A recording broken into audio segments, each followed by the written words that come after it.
On les voyait comme des dieux du stade, des icônes, des hommes qui touchaient des millions chaque année. Mais une fois les projecteurs éteints, le rêve s'est transformé en cauchemar. Voici l'histoire de ces footballeurs qui ont tout perdu, après avoir tout eu. 1. Ronaldinho. De la magie au cauchemar judiciaire. Ronaldinho, c'était la joie du football. Des dribbles impossibles, un sourire éternel. À Barcelone, il gagne des millions. Sponsoring, pub, contrat, la vie est belle. Mais en coulisses, son entourage se serre dans la caisse. Il dépense sans compter. En 2020, il est arrêté au Paraguay avec un faux passeport. Sur ses comptes, moins de 10 €. Ronaldinho en prison. Oui, Ronaldinho le ballon d'or. Quand tu voles trop près du soleil, tu finis par te brûler les ailes.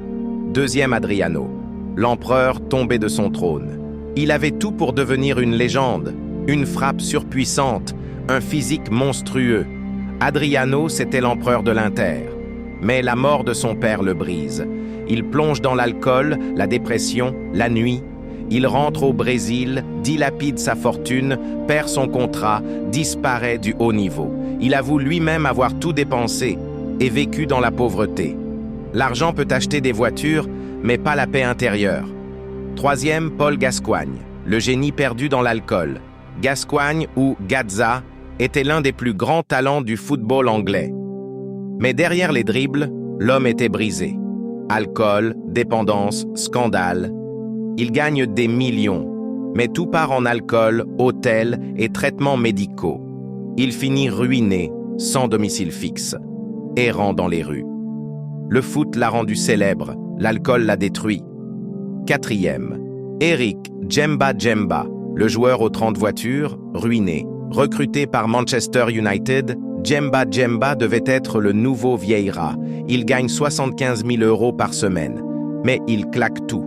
30 voitures, des maisons, des montres. En 2007, il déclare faillite. Plus un centime. Aujourd'hui, il joue dans des clubs amateurs pour survivre. Il avait tout pour réussir, mais a tout dilapidé. 5. David James, le gardien qui a tout perdu. Gardien légendaire d'Angleterre, David James a joué plus de 800 matchs professionnels. Il touchait jusqu'à 50 000 livres par semaine. Mais après sa retraite, mauvais investissement, divorce, collection d'objets de luxe. En 2014, il vend aux enchères ses maillots, ses gants, même ses bottes. Tout doit disparaître. Quand tu vis comme une star, tu dois aussi prévoir ta chute. 6. Célestine Babayaro, ruinée à 30 ans, ex-joueur de Chelsea, Babayaro avait un contrat en or. Mais son style de vie était explosif. Voyage, luxe, soirée. À 30 ans, il est officiellement en faillite. Il n'avait même plus de quoi payer ses factures. Dans le foot, la carrière est courte. La vie, elle, continue.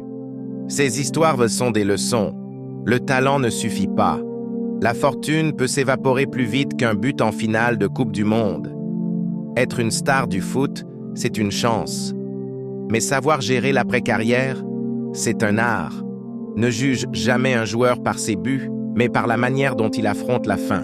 Abonne-toi à la 90e Minute TV pour plus d'histoires vraies, choquantes et inspirantes du monde du football.